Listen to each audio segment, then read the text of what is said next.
My blood sugar's low.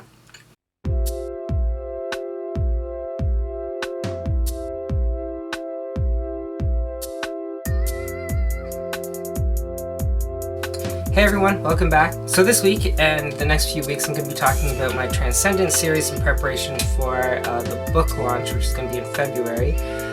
Transcendence started as a project in a portfolio class in my last semester of school.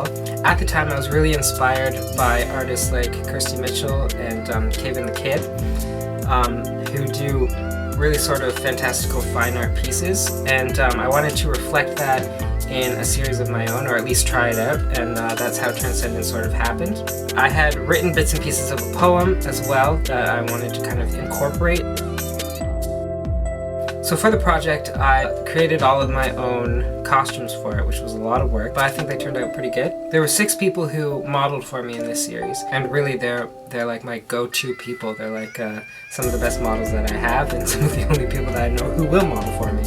In the roles of the Goddess of Life and the God of Death, I had my sister Christine and her husband Mike play those parts.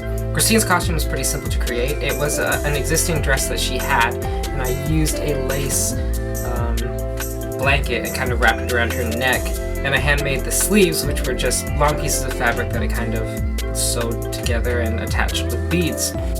Originally I used fake blood under her eyes, but eventually I got good enough at Photoshop that I didn't need to do it, and it also looked better. Mike's costume was pretty simple too. It was just a bed sheet that I wrapped around him, and I used the same sleeves that Christine had for him, but we took off the beading. The Goddess of Nature was played by my youngest sister Victoria, and we actually found the dress that she wore at Value Village, and I just sort of added garland to it to give it a kind of naturey look.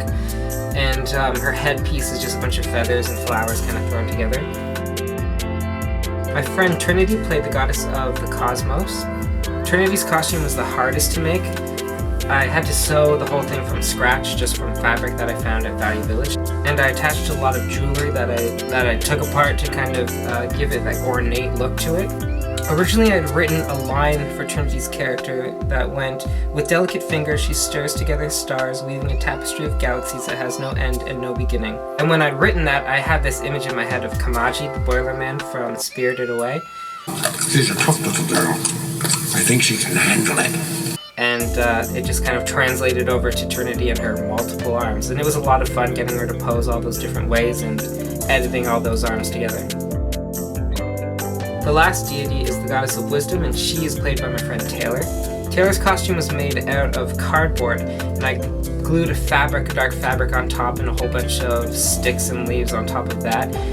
Originally I wanted to cover the whole piece in floral bits, but I didn't have the resources for that, unless I took apart all of my garland, but I needed that for other shoes.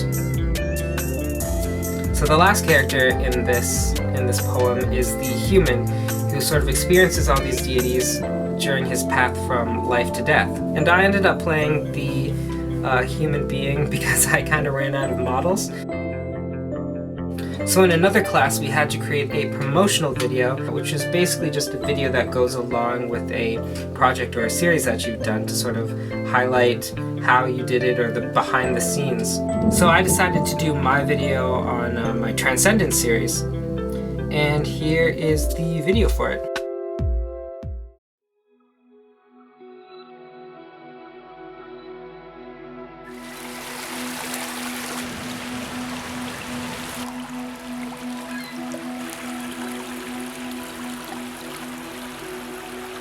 I find inspiration all around me. I think that's one of the most important things when it comes to being an artist. We see the little things in life and make them grand, twist them and give them meaning. We use that inspiration to draw out characters and worlds from our imagination, giving them flesh and grounding them in reality, using words or pictures to capture characterization and depth.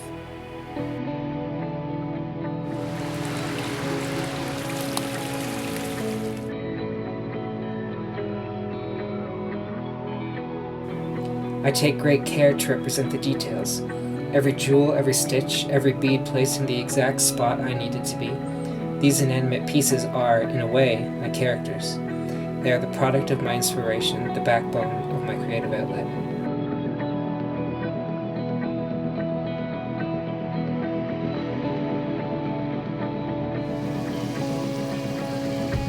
I've always loved the woods. It's easier to think among the birds and the rivers. My imagination is heightened with the thickening woods and the entangling roots.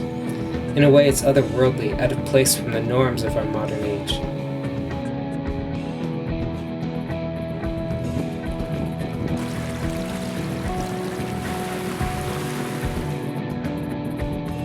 The great thing about creativity is that there are no wrong answers. Different things speak to different people, and inspiration manifests itself different in each individual. But it's the ability to create things from nothing that sets us, as artists, apart from the world of the mundane. We feed off our inspiration, and our limits are truly endless.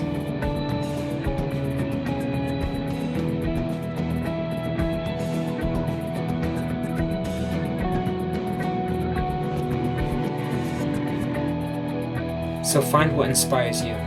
Let it become a part of you and manifest through your lenses, your pens, your brushes. Inspiration is all around you. You just have to open your eyes to it and create.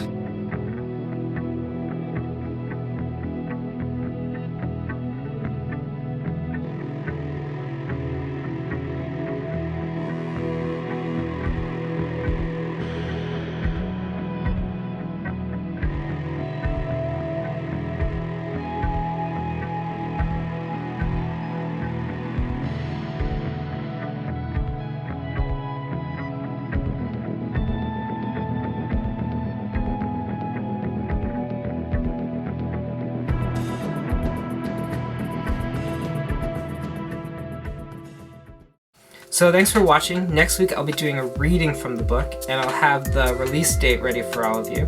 As always, you can check out my work on Facebook and my website. The links will be below. And make sure to check out my high fantasy novel, The Children of Gods and Monsters, which is out on Amazon now. I'll put the link below too.